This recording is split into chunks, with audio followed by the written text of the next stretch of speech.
Nibak kesempatan malamnya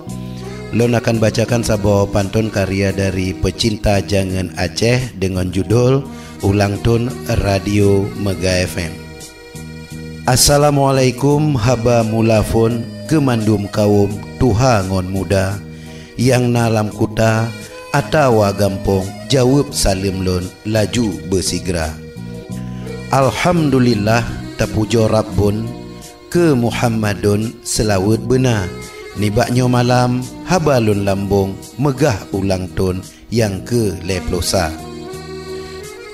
Cai lam haba ulun mepantun ebang amun lun cit awak baca menyona silap kata lun susun bener tem tulung nepepah tema. Anak manok kaceh anak pun di anak tiung maen lan cintra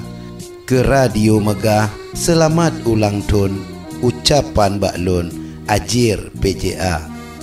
yang ke-10 kanibak nyoton wahai kaum jino usia si kureng le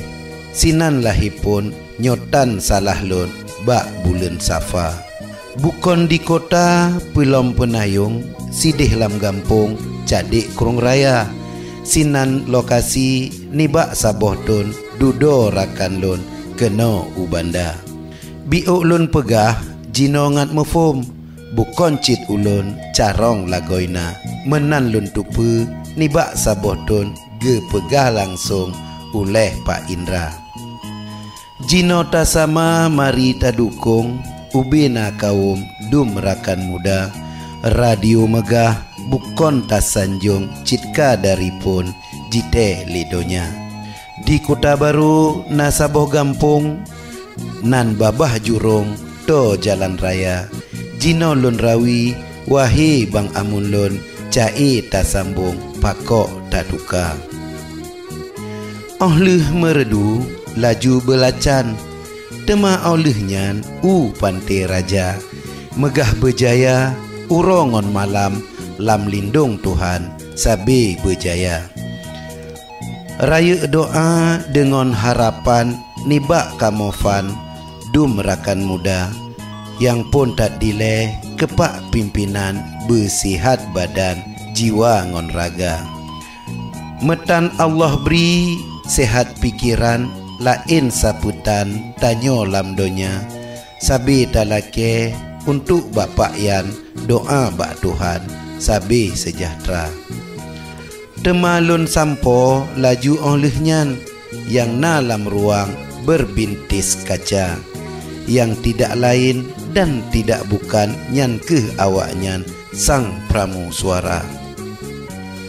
besabi kompak awak drone sinan cut kak ngon cut bang bejit sedara ne pengon kamo urongon malam mebago program siaran neba kadang bak kadang katelat datang kana potongan nibak ketua ne ilah daya nejak siaran demi kamofan nibak udara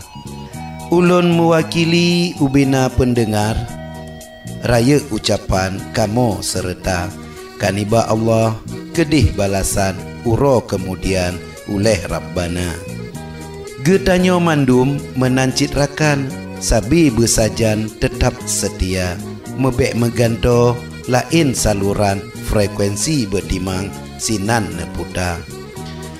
si kureng puluh limong koma lerakan bek sagai goyang lain hawa ulun di sino cit kana sajan dari 2008 ke rakan muda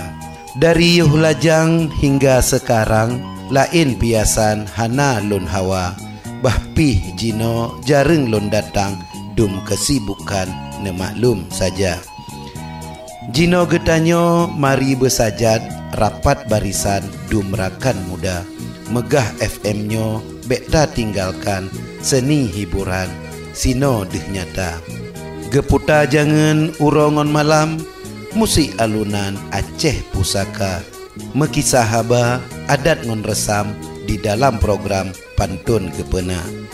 tame ploh beneng menantam selan di dalam program himbang amun ba bahasa Aceh wate siaran ciri nyan kehnyan pekong budaya Bah pihnyo jaman kacukup edan, adat ngon resam tan le di hawa. Kebudaya dro kadi abaikan, pengaruh datang budaya luar. Tema getanyo jaga warisan, bek sampo hilang ata yang kana. Digop dum lain dijih bah menan, getanyo bek lagenyan beh rakan muda. Megah megah megah megah number one, megah lun sayang, megah lun cinta. Sampo an pajan han lun lupakan, sabi terkenang si umu masa.